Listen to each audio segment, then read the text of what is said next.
Hello and welcome to Torsey Waldridge Kitchen Gardener. So today I'm going to do a video on seeds to sow for the month of February. Also as well, I will give you my personal varieties that I have come to trust in with outstanding flavour, and also the crops that I will be trialling this year. Stay tuned until the end. Once I finish showing you what seeds you can sow in February, I'll give you a quick tour and show you the germination rate of everything that I sowed in January. So I'm going to start the seeds to sow for February being tomatoes.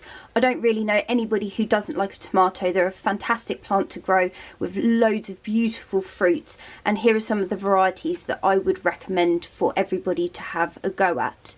So Sun Gold F1 is a beautiful, they're just a little popping tomato, absolutely delightful. Also you have got Rosella, which is another fantastic cropper, lovely beautiful skin colour on that one. Also we've got the hanging basket variety, so if you are growing in pots or hanging baskets, the Tumbling Tom Red is a really great one to use, nice compact plant, so you can get a lot in a small space with this. These are my new trial varieties, so I've got the F1 Mealy, which is a Plum Tom Yellow, and I also have Trilly, which is like a San Monzeo. So if you like the cooking variety of tomato, this is a little small red plum variety. That's another one that I'm going to trial this year. If you like just growing your standard red tomatoes, Shirley is a fantastic variety, produces beautiful trusses with lovely sized tomatoes, a fantastic specimen to show at your show, so if you would like to give that a go, then this variety is definitely recommended. Also as well, here I have got the Tomato Garden Peach. It's a heritage variety. Now I don't generally grow heritage varieties for my own personal reasons, but if there was one heritage variety I'd recommend to grow, it would be the Garden Peach. It is absolutely stunning. Now who doesn't like growing a beautiful beef tomato? They are absolutely fantastic. Kids love growing them just purely because of their size.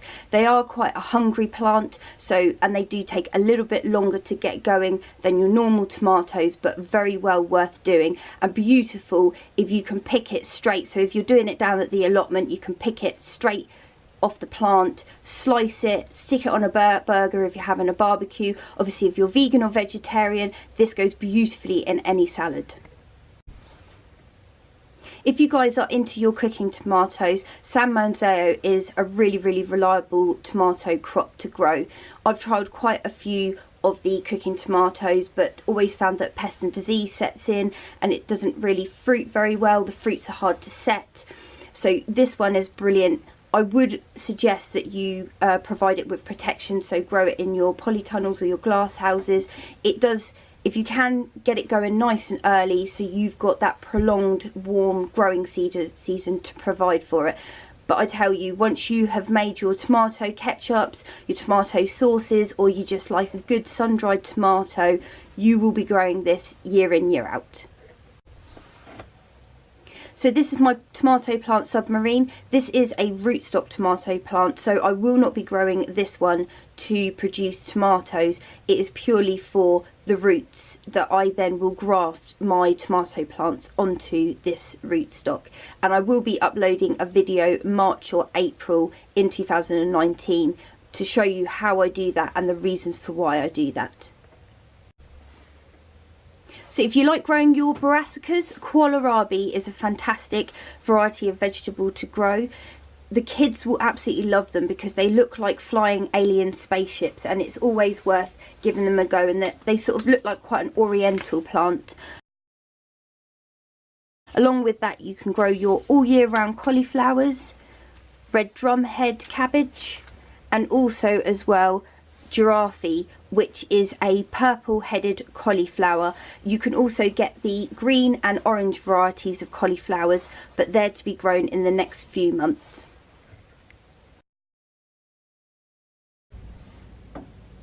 We can now start to think about lovely lettuces that we can sow for the spring. So if you start sowing now, sow them into cell packs. By the time planting comes in March, there'll be nice substantial plants that you can just take the plugs out and stick them straight into the ground.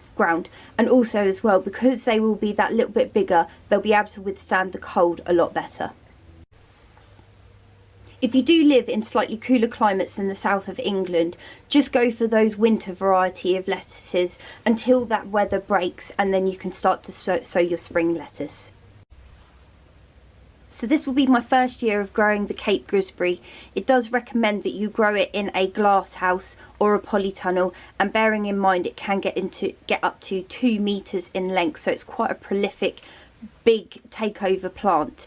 Also as well, with the Cape gooseberry, I'm going to grow that side by side with the watermelon sugar baby. I've grown this for a few years now.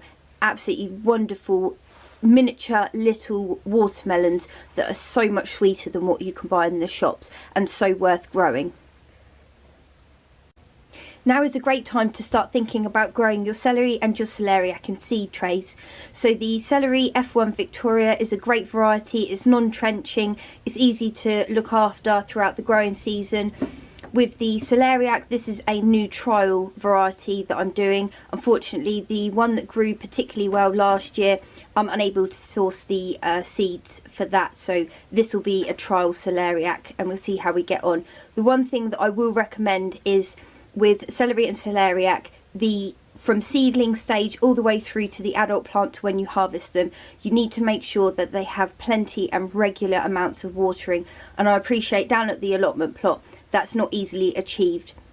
Obviously I set up irrigation for this just so I can plug it in, it can drip away and the plants don't suffer at all. But if you do let your plants wilt, they are more likely to bolt on you, and then obviously you can potentially lose your crop. So with celery and celeriac, make sure that they're watered and watered regularly.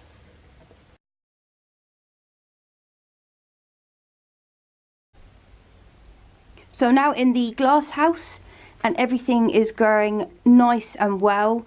This increase in light is doing the world of good for all of these plants. So in this big tray here, I did for January sowings your leeks, and as you can see, they have all started to pop up. So I'm very happy with those. Over here, I've got some brassicas, so I've got cauliflowers and red drumhead cabbage. They were actually sown in November. I've potted them up and they're looking pretty healthy. So over the next couple of months, they will soon be going outside. I'll harden them off first, because obviously they've been used to this nice warm climate in the glass house. Over the back here, I've got my broad beans, which are sprouting on nicely. Those two will soon be going down to the polytunnel to have a bit of hardening off before they're planted out, not before long. So on top of my trusty heat mat, I have got my chilies, aubergines and peppers, and if I zoom into the back here, you can see they're all germinating and romping away nicely. I've actually just done another sowing just to cover myself, because you never really know with pest and disease what might hit, and obviously I have to have crops that are guaranteed to grow. So down here I've got my onion Cosmo. That one's grown particularly well, even though the mice came in and had a bit of a field day in my seed trays. They seem to have recovered pretty well from that. And at the back there, I'm just growing a load of herbs in cells. Some more broad beans, which are just popping up now. They're a later sowing than the previous ones that I showed you. I thought I'd do a quick pan around. So these are my microgreens that I grow, and they're absolutely fantastic. A wonderful addition, I think, to anybody's house or allotment plot if you can grow them in there. And also as well, I'll give you a quick tour of my orchids. So I've got this one, which is a dendrobium, which is now coming into flower, and I'm very, very happy about that. And then I've got some stunning ones up here, which I have in hanging baskets, because they just look absolutely amazing when they're in a hanging basket, and the smell is absolutely fantastic. And if you guys have seen any of my previous videos, you will have seen the amazing pineapple plant, which I've actually just potted up, and he's looking nice and healthy. So fingers crossed I might get a flower out of him, or sorry, a fruit out of him this year.